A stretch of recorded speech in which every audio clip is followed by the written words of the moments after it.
రోజు మన అమ్మగారింట్లో రోటి పచ్చడి సిరీస్లో ఈరోజు కొత్తిమీర పచ్చడి. కావలసిన పదార్థాలు: జీలకర్ర, ధనియాలు, కొంచెం నానబెట్టుకున్న చింతపండు, మిరపకాయలు, జీలకర్ర మెంతుల పొడి, బెల్లం, నువ్వుల పొడి. ఈ మిరపకాయలు కారం ఉంటాయి కాబట్టి కాసిని తీసుకున్నా మన టేస్ట్కి తగ్గట్టు.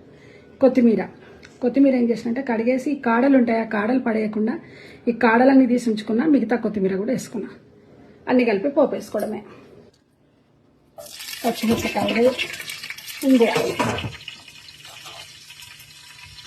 పచ్చిమిరపకాయలు కొంచెం వేగిన తర్వాత కొత్తిమీర వేసుకోవాలి. కొంచెం కొత్తిమీర మగ్గడానికి మాత్రమే కాసింత ఉప్పు వేసుకొని ఒక్కసారి కలిపేసుకొని పెట్టేసుకోవాలి.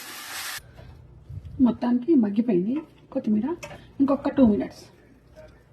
ఇందాక పెట్టిన జీలకర్ర, ఆవాలు, చింతపండు, నువ్వుల పొడి, కొంచెం బెల్లం అన్నీ వేసినాం కదా, ఉప్పు, అదొకసారి మిక్సీ పట్టేసి ఇది కొత్తిమీర వేసి మిక్సీ పట్టడమే. ఇవన్నీ మనం కొంచెం బరగ్గానే పట్టుకోవాలి. నెక్స్ట్ ఇప్పుడు కొత్తిమీర వేసి ఒక్కసారి గ్రైండ్ చేసుకుంటే అయిపోతుంది. పోపు పెట్టుకుంటాం. కొత్తిమీర పచ్చడి అయిపోయింది. దీంట్లో పోపు పెట్టుకోవడమే. ఈ కొత్తిమీర పచ్చడితోటి దీంట్లో పప్పులు అంటే శనగపప్పు, మినపప్పు ఎందుకు వేయలేదంటే దీన్ని మిరపకాయ బజ్జీతో కానీ, అరటికాయ బజ్జీ కానీ, ఆలు బజ్జీతో కానీ తింటే చాలా బాగుంటుంది. ఈరోజు స్నాక్స్ లాగా ఈవినింగ్ బజ్జీ, ఆలు బజ్జీ, కొత్తిమీర పచ్చడి రెడీ చేస్తా. వాడు ఆఫీస్ అయ్యే లోపల రెడీ చేసి టేబుల్ మీద పెట్టేస్తా. దిశా వాడు వచ్చినట్టు ఆఫీస్ నుంచి వచ్చారు అత్తయ్య ఇప్పుడే. నేను స్నాక్ చేసిన కదా పెట్టే ఆలు బజ్జీ విత్ కొత్తిమీర పచ్చడి. ఏంటిది ఏదో చేసినట్టున్నారు ఈరోజు? మీకోసమే అత్తయ్య స్నాక్ చేసి పెట్టారు. టేస్ట్ చేసి ఎలా ఉందో చెప్పండి. అసలు మనం ఇక్కడ బజ్జీలే చేసుకోవడం మానేసినాం.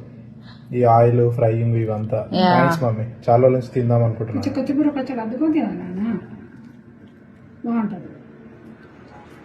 శిరీష నీకేమో పాలకూర బజ్జీ కూడా వేసిన, ట్రై చేయండి. నేను ట్రై చేస్తా.